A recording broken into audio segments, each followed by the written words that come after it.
My name is Charles Chauncy. That's Chauncy, and I live here in Wichita. My former home when I was in the service was over at Chanute, which is about 100 miles east of Wichita here. 74544, that's my officers. We were sending stuff to England, Lend-Lease and that type of thing. And so I felt very sure that we were going to, I think President Roosevelt was trying to keep us out of going into war, but they were sure providing a lot of stuff, war materials, that it was, when we entered, we were already prepared to fight a war.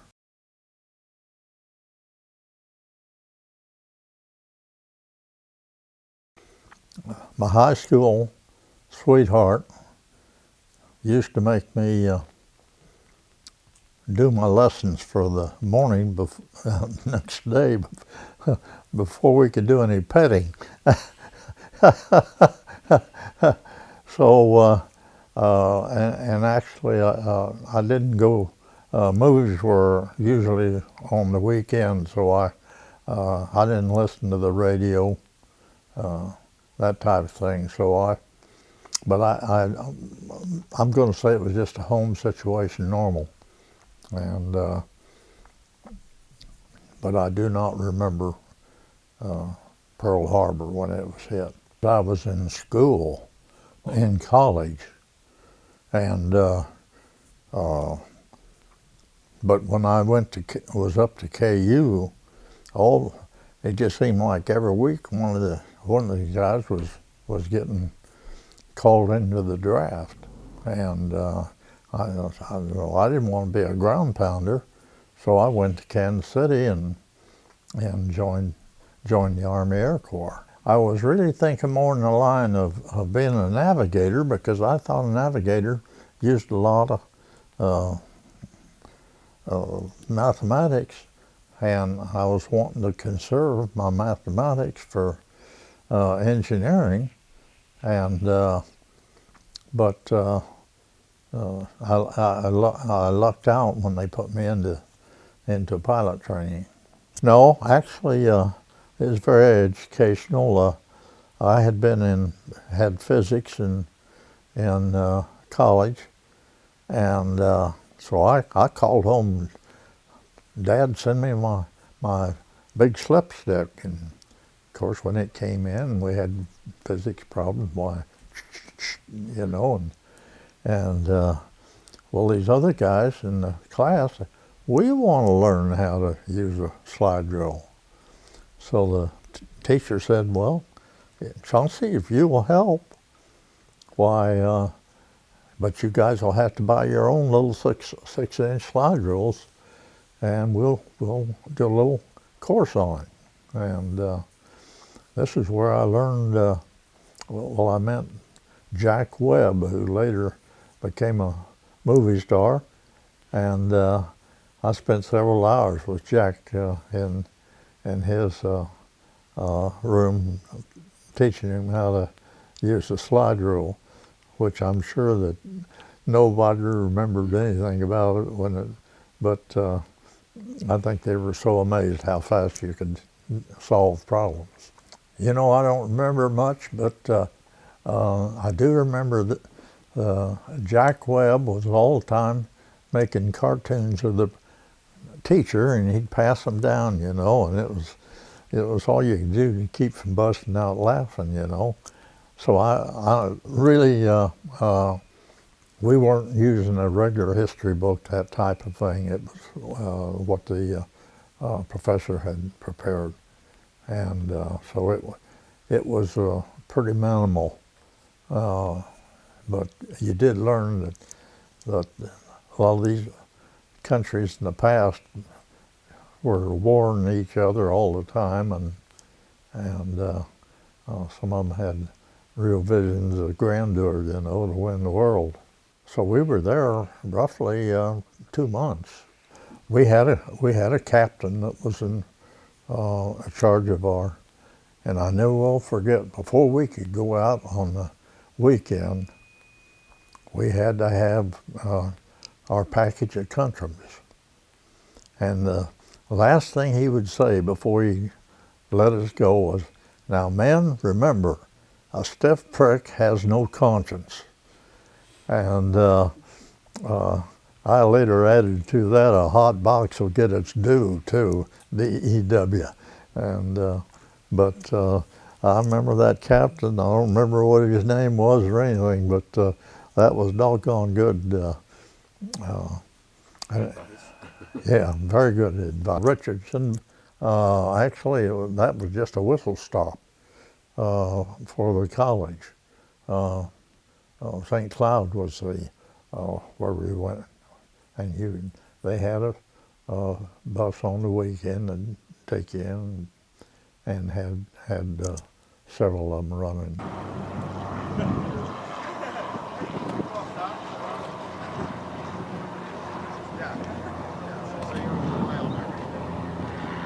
Well, I felt that since we had good planes and tanks and this type of thing, and of course, when I went to the movies, it was always fun to look at the fighter kills, because they'd always, man, that would really turn your on to get in there and get with it, you know. And but I knew it was going to be upscale. Didn't know how far upscale it was going to be. We were still pre-picket cadets. Actually, you didn't become a cadet until after you went through all of the testing and physical testing, mental tests that you took. And like I say, we were in the Western Command, and that was done at Santa Ana, California. I remember that the officer says, "Well, what position would you like to be in the Air Corps?" And I said, "Well, I think I'd like to be a navigator." And the navigator school's full. So's the bombardier school. You're going to be a pilot.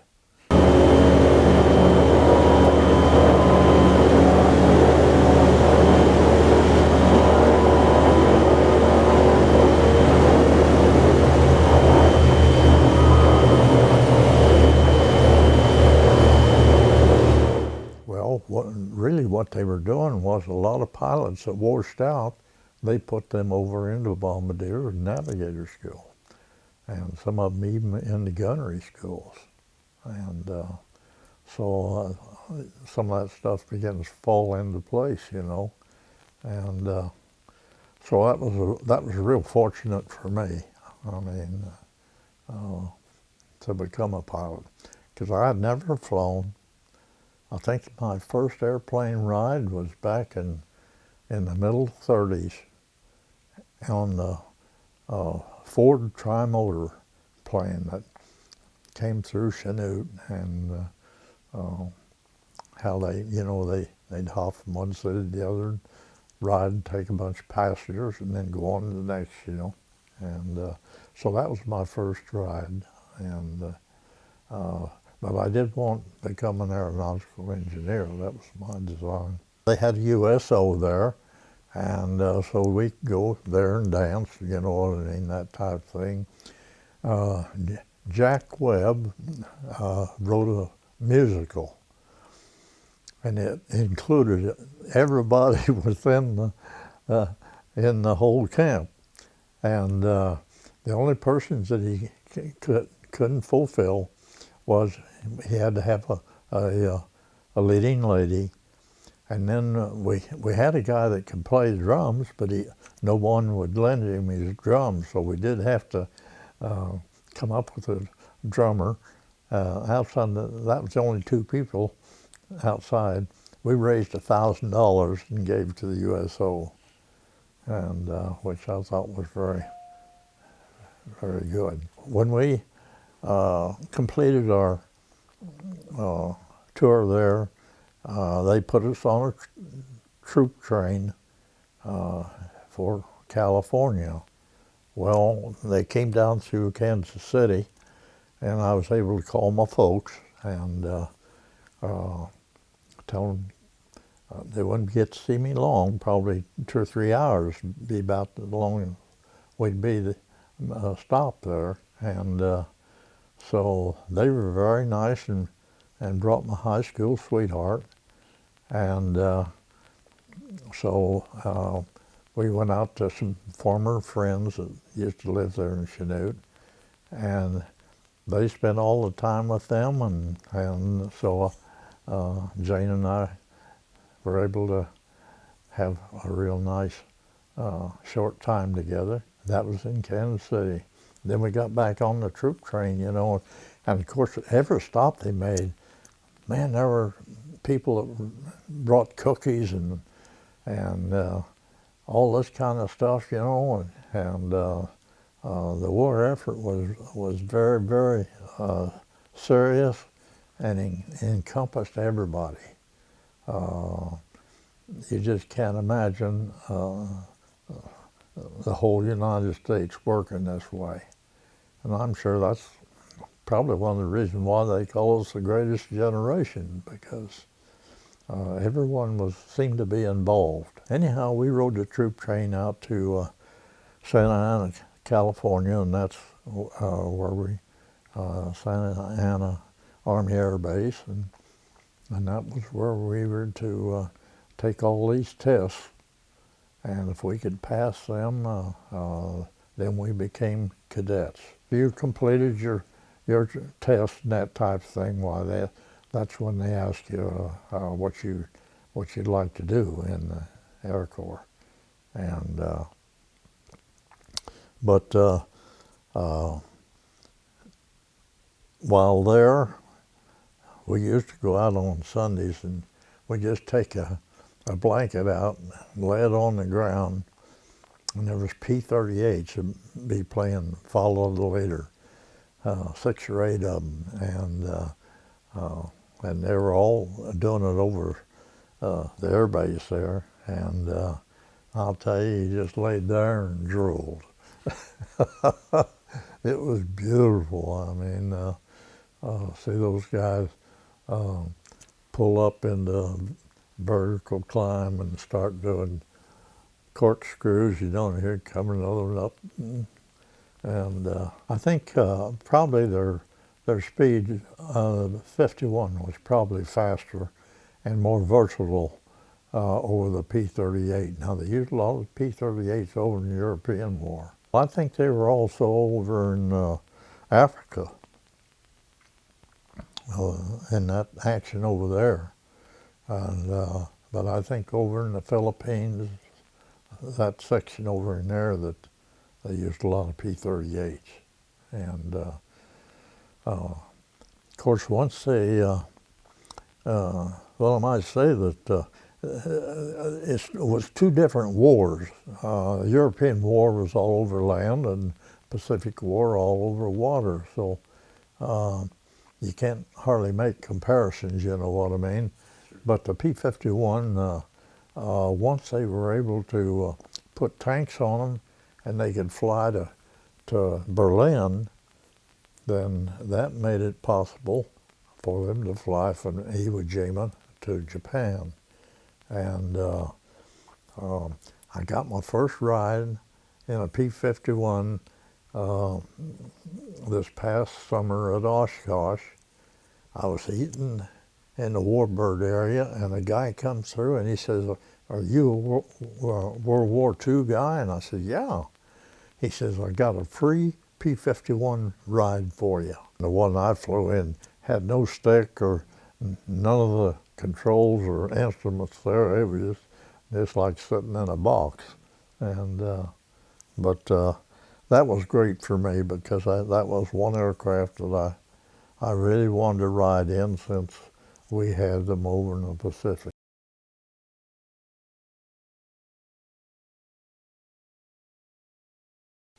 Well, here again, those were based mainly in the Philippines, and I think some of the carriers had Corsairs too.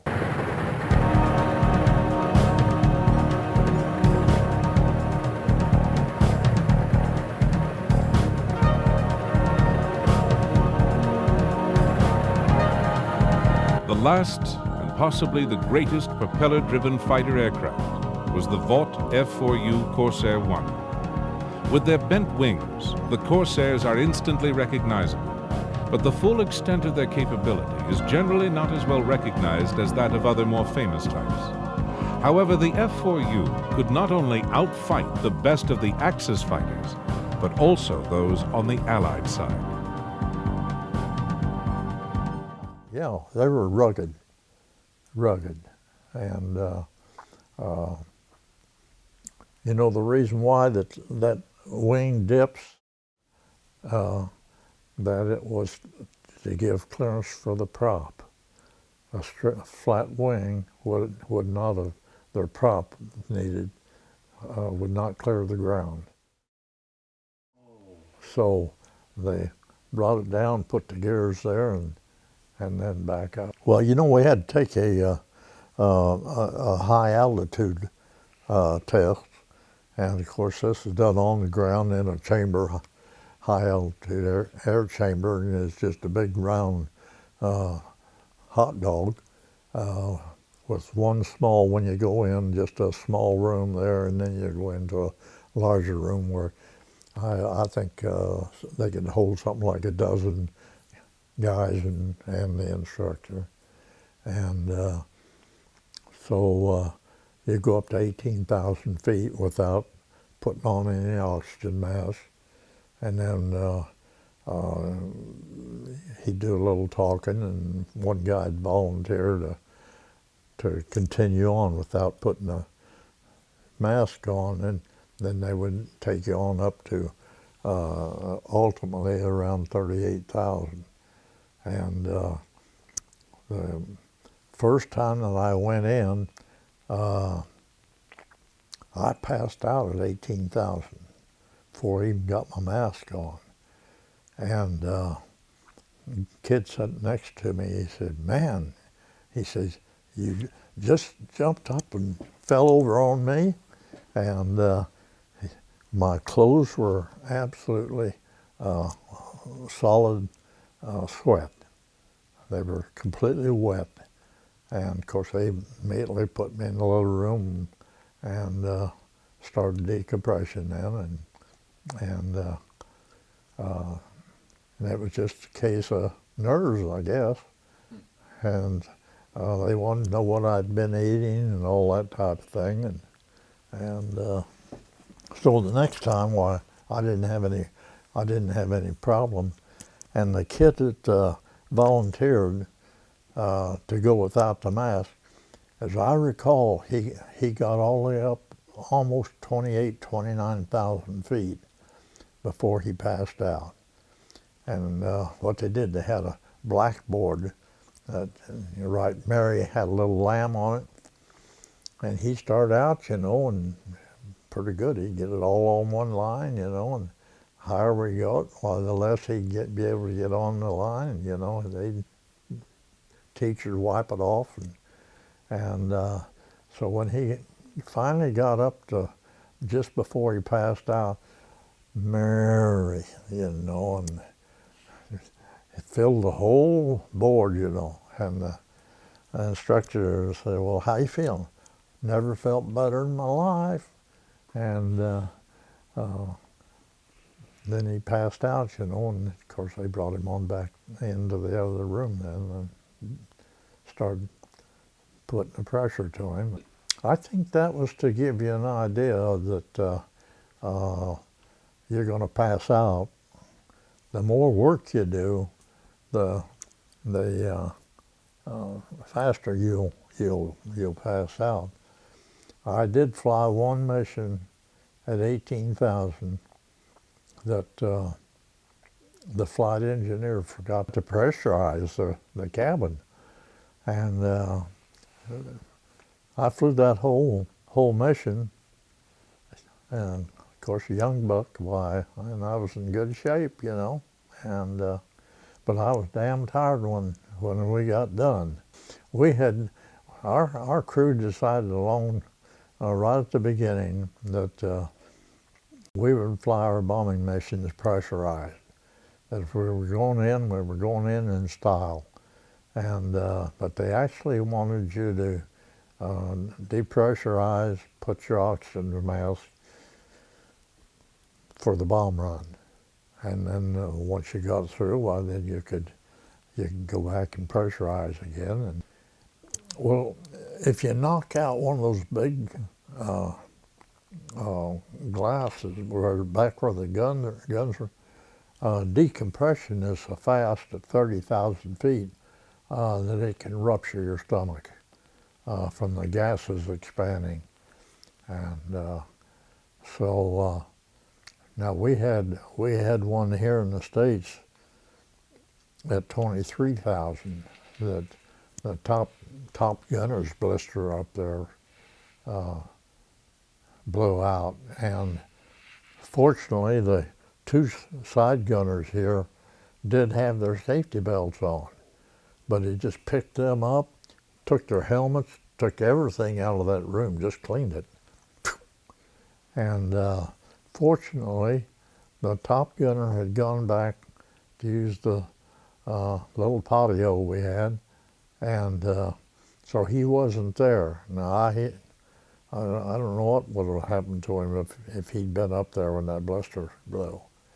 But so we had already gone through this experience once, and of course at that altitude it was nothing like a rupture in the stomach. But I'll tell you what, it felt just exactly like some guy hauled off and hit you as hard as he could in the belly, and from the gases expanding. Of course, those blisters were not made to accept much in the way of hits, you know. And so, and the four-gun turret on the front of at the top on the forward section there, there was inside in the pilot's compartment there was a big, huge steel vat that hooked onto that, and all the cartridges fell into there rather than kicking them out, and they could knock the blisters out. So that made it doubly noisy when that four-gun turret was going. You didn't know where you were going to wind up, but you had to go through the hoops. Went to Tulare,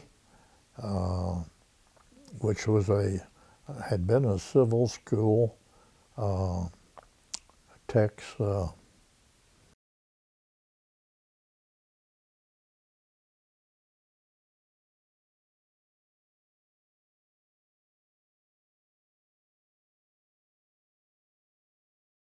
he was an acrobatic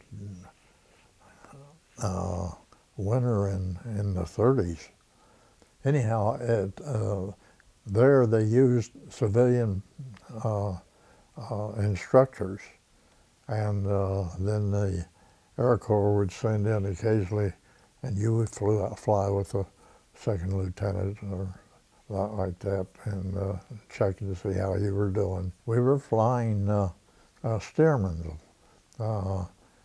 That's a great acrobatic plane, and I had more fun than you could shake a stick out of flying it. I love that plane.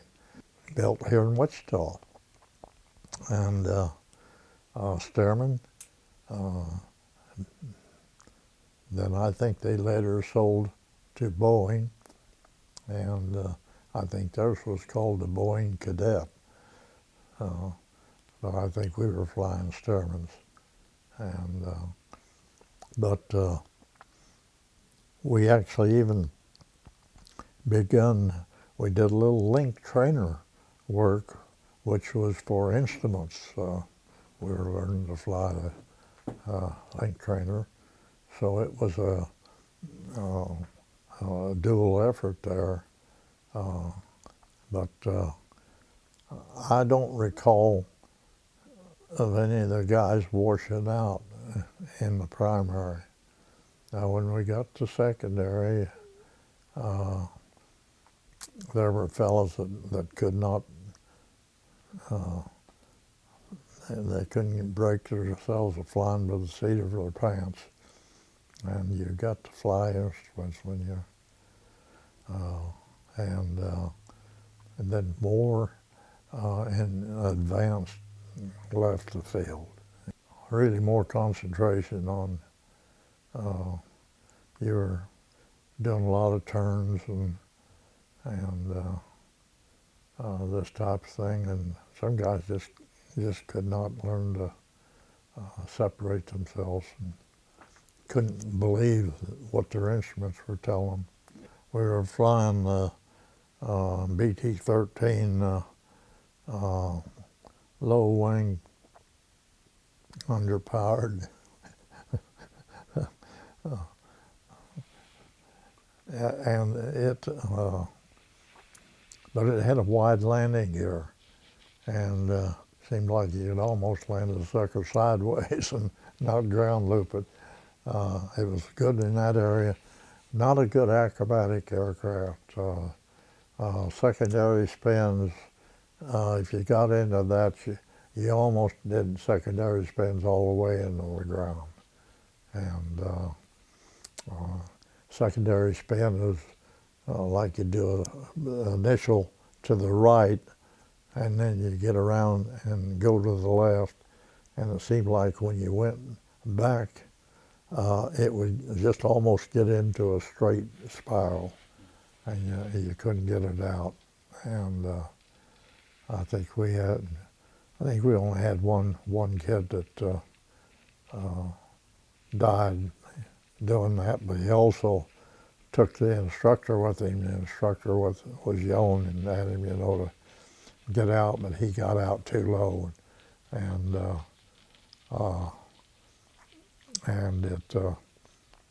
his parachute didn't have time to open when he bailed out. But it wasn't a good acrobatic aircraft at all. And of course, then they asked you whether or not you wanted to stay single engine or go into multi-engine. And I chose multi-engine. I told them that's what I wanted to do.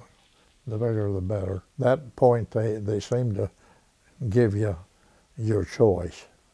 And so that was done at Taft, California. And man, we were night flying one time, and what they would do, they would have 4 stacks of aircraft at different elevations up. And then they would, as they were working around, they'd take the bottom layer, you know what I mean, and then the next layer, and basically landings.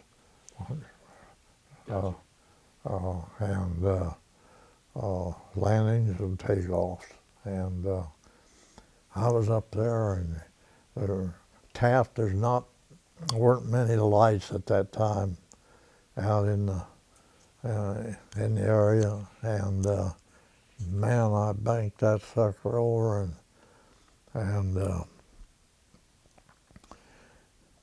I lost sight of any lights. Well, I finally kept her in a turn, and finally the lights come on. The old instructor, that's the way to bring her in, and man, I was hopping scared at that I'd really screwed up, but it all worked out. And the faster the guy got down, the more the aircraft they could get on landings and takeoffs.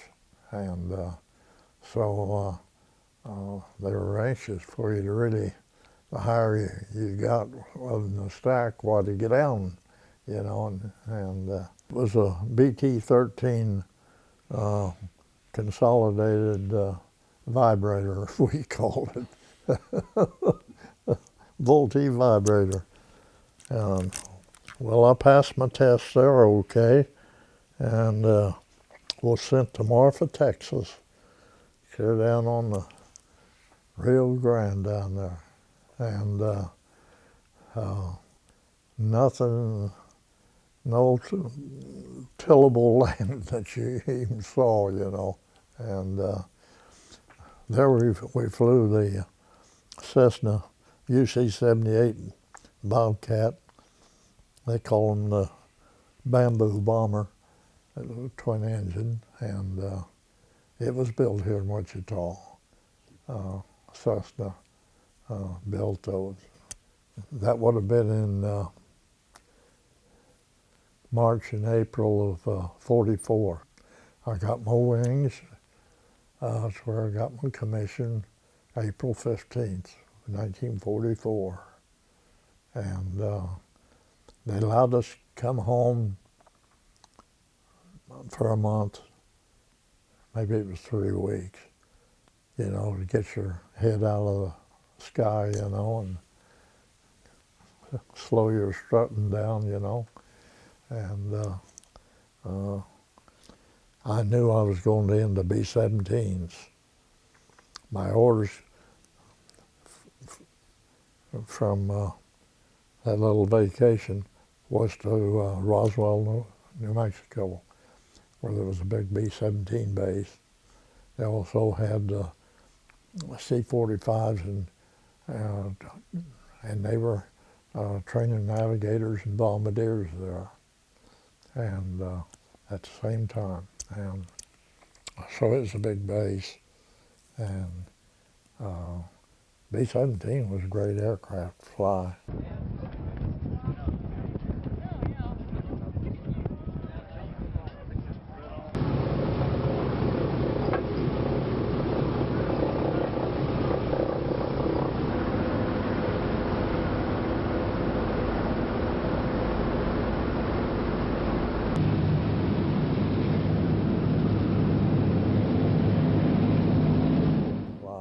And that big old wing, you know, and it was a very stable aircraft. Went through regular B-17 training, thought, well, I'm headed for Europe. And fortunately, I was in the top 10% of my class, and they put us over into B-29s. And then that's when I went to Lincoln, Nebraska, and was told to cut new orders to McCook, Nebraska, was where our 9th Bomb Group was being formed. And so as gunners came in, they were assigned a crew, you know what I mean? And there was 3 B-29s for 45 crews to fly. So we were flying B-17s, and the other pilot, who was actually the airplane commander at that time, and had never, he'd been a fighter pilot instructor, and then when they closed the schools down, they put him over in the B-24s as a co-pilot. Well, that pilot probably only had 275, 300 hours flying, and John had a tremendous number of hours, you know, and being an instructor.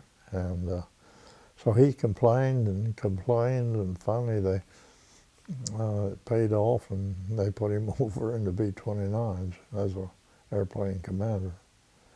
And so I was one of the, I guess maybe I was one of the first ones that of the crew, and bombardier and navigator arrived all of us just arriving at the same time practically. And John was a functional drunk, and he was one of those sweet drunks. Otherwise, I think he would have been kicked out of the Air Force. But he was a very congenial, sweet, funny guy, and everybody seemed to like him except bombardier and navigator. We had to fly with him. He was a airplane commander. I came in as a pilot. Today you say pilot and co-pilot. The B-29 had special consideration because of being such a tremendous advance. It was called airplane commander and pilot. So actually, airplane commander was pilot, and the pilot was co-pilot today. Now I held a pilot rating and an airplane commander's rating. When they started boosting us up into airplane commanders, they called me in and said, "Chauncy, you know the problem with John?" And I said, "I sure do." And he said, "Well, I'm sorry, but you're going to stay in the pilot position." But they made me an airplane commander. So our crew had 2 airplane commanders on. But I will say this much for John: he could fly, and he could set that 29 down where you hardly knew that you'd hit the ground. I mean, he could, but I could never tell when he was drunk or sober. And I asked him one time, I said, "John, how in the world do you sober up when you get up in the morning?" He says, "I drank 2 hot beers." And I swear to Pete, he was as normal as you and I conversing. I do think that he slacked off before our mission, and but when the mission was over, it was party time, you know, and he couldn't even find his own barracks, you know. He'd start up the row up there. If those guys were there, they'd boot him out and tell him, so he'd keep going until a barracks was empty. That's where he stayed for the night. And the B-17 cruised around 170 miles an hour, and the 29's around 200 miles an hour.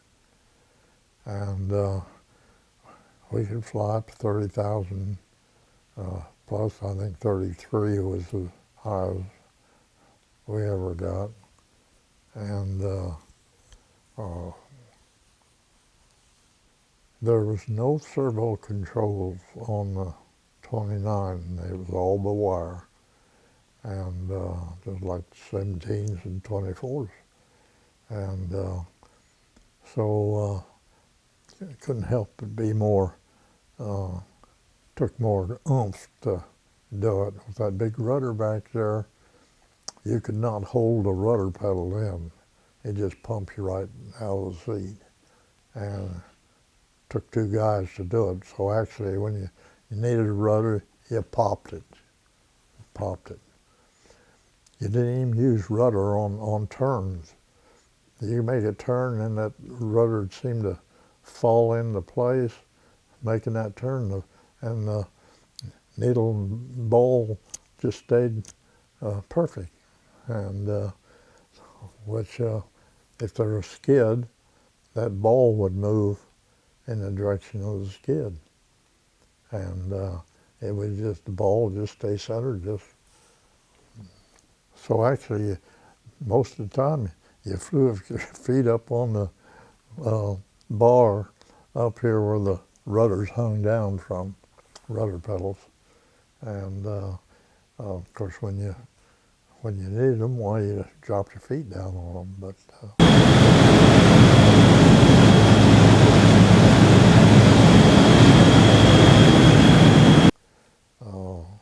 it was, we had an autopilot, and so the minute those wheels left the ground, that autopilot was coming on. And when you got to the altitude that you were going to fly up to Japan, why, shut it off and reboot it and trim it up just like it, you know, because it was actually working against itself when you're climbing. And but It was actually it was a pretty nice aircraft to fly. We used the throttles and mixture and RPM takeoff, and but the flight engineer fine-tuned it, because the linkage lots of times on your throttles was not quite the same on all of them, you know, and you can get that wow, wow, wow.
From the engines,